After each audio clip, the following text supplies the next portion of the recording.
ตีไก่ตีไก่โคไก่เนี่ยเราจะนอนแล้วลานตัวนั้นไปพันยังลานตัวนี้ถุงเดียวหนาว ใช่เอามาดูใช้ถุงใช้ถุงให้แน่มาสักก่อน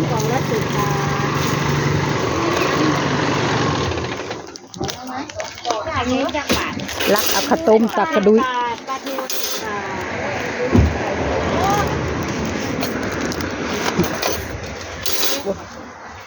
แก้มาก่อนนะพี่ยิน เดี๋ยวมังกร20จ้าเอาไหมคะแอปเปิลก็10 บาทแก้มังกรนี่กี่บาทเนี่ย20 บาทแก้มังกรถึงในใจนะเจ้าลิ้นจีแล้วแก้มังกร10 บาทค่ะเอาไป เพลอหน่อยยังไงปลาทู10 บาทข้าวต้มพร้อมบ่ข้าวต้มพร้อมบ่ข้าวบ่ต้องเคี่ยวไหมอย่า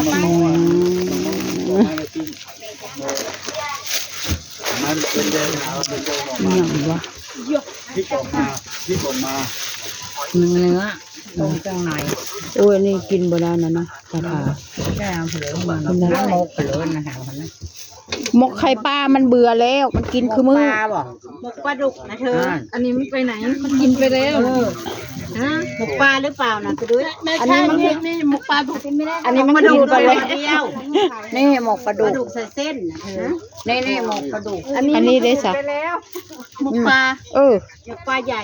หมกปลาใหญ่นะจะอยู่ในถุงนี่บอกเยอะละกินได้หมกปลาใหญ่ปลาใหญ่แบบไหนอันนี้บ่ปลาดุกนะจ้าเปลี่ยนใหม่ๆให้เต้เอามาแบ่งเราด้วยนะเอาไม่ไม่นะจ้าจ้าถุงเลยเอาหน่อยนี่ปลาดุกเดือบสุด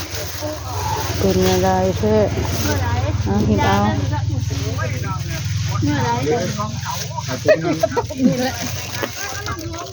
เคยเลือดมันเป็นบางส่วนอันนี้เพิ่นหมกปลาใส่เส้นบ่ยะจ้าหมกปลาดุกใส่เส้นหมกปลาดุกใส่เส้นนะครับตรงที่เอามาปรุงกันเดี๋ยวอันนั้นค่ะมันพุทั้งไงทั้งไงมันเดี๋ยวเอาไว้โชว์ก่อนตัวนี้นะไม่ได้เขาตัวเอาไปไว้ไม่นะเด้อันนั้นไหมเนี่ย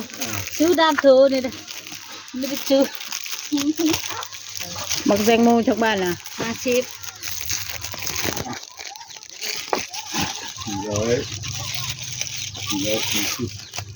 จากที่ต้นนะครับ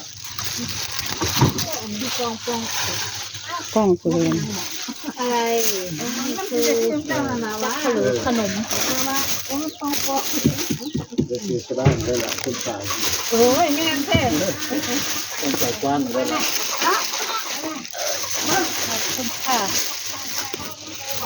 ใส่เสื้อได้มันคนใจเลยโอ้ยแต่พอต่อยเราอันนั้นตัวขาดกาวเราไปธนาคารแล้วว่ะไปธนาคารได้ง่ายถุงนั่นนี่อันถุงเท่าไหร่นะถุงอะไรถุงแล้วมาขายอยู่หรอวะถุงเหี่ยวนี่บ้าอันละ15 บาทเอามาเป็นนู้อันอะไรก็ว่า64บอกมาหมดเลยอันง่ายๆกูหังโมมี่เลยบอกมีบ่ได้เอามาพี่สั่งไปกินเลยเนาะบดขนาดแล้วปิ้งไก่ปิ้งกาอันคือด้านจักรบาทใช่ไหมคุณมีถุงนั่นใช่ป่ะเนี่ยมาบ่งดู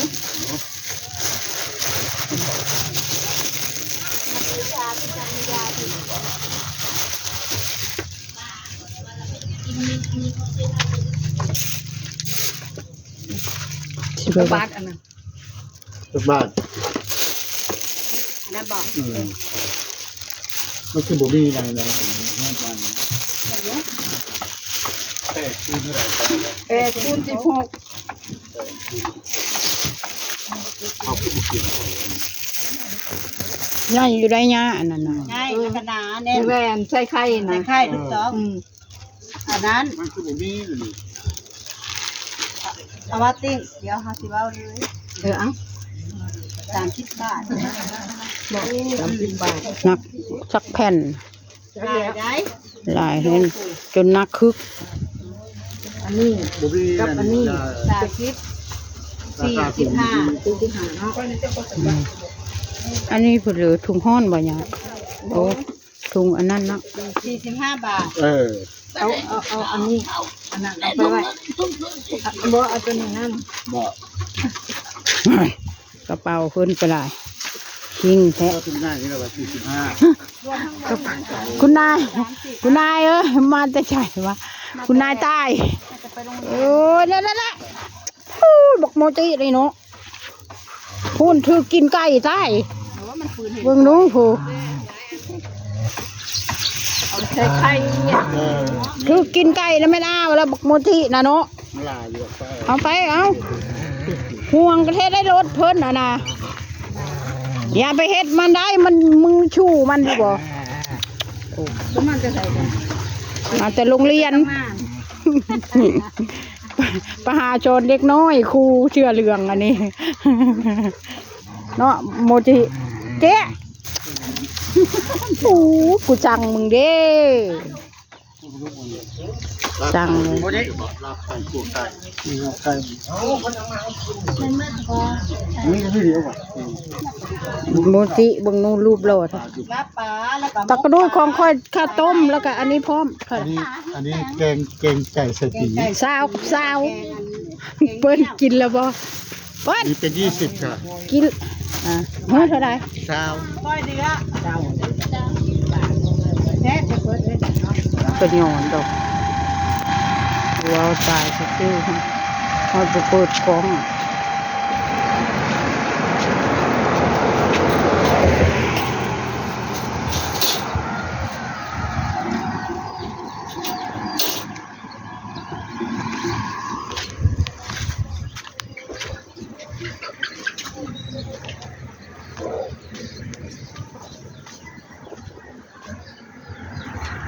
โยมเอาไปสั่งมาให้โยมเอาไปสั่งมาให้ปลาทูวางไว้ให้กดถ่ายคลิปก่อนแต่พาเจ้าชื่อบุรุษเนี่ยปลาทูนี่แหละ ข้าวโพดนี่ไง ข้าวโพด10 บาท ฮะ โพด10 บาทปล่อยไว้ใส่เชือกเสือ พะโล้จะน่ะ ไปปล่อยให้มันโพดจ้ะ นา หน่อไม้ ชื่อมันบ่เนาะ ใส่ลูกมันมาให้ตาน้ำมันมาหาตาดูให้ถึงนะเอาว่าอันพุ่นถ้าหน้าเขามาพุ่นจ้า เอาให้ไผเดี๋ยวนี้อันนั้นน่ะ หาย อันน่ะ ผู้บ่าวลุงเอามาให้ตานี่ล่ะ พ่อบอกลุงนะบ่หน่อไม้ ไม่ได้ ต้มแล้วก็ลงวัดก็ได้อย่าพามาค่อยไปเอาอันนั้นเฮือนแม่แม่นได้โอเคก็ขอจบคลิปแค่นี้ค่ะ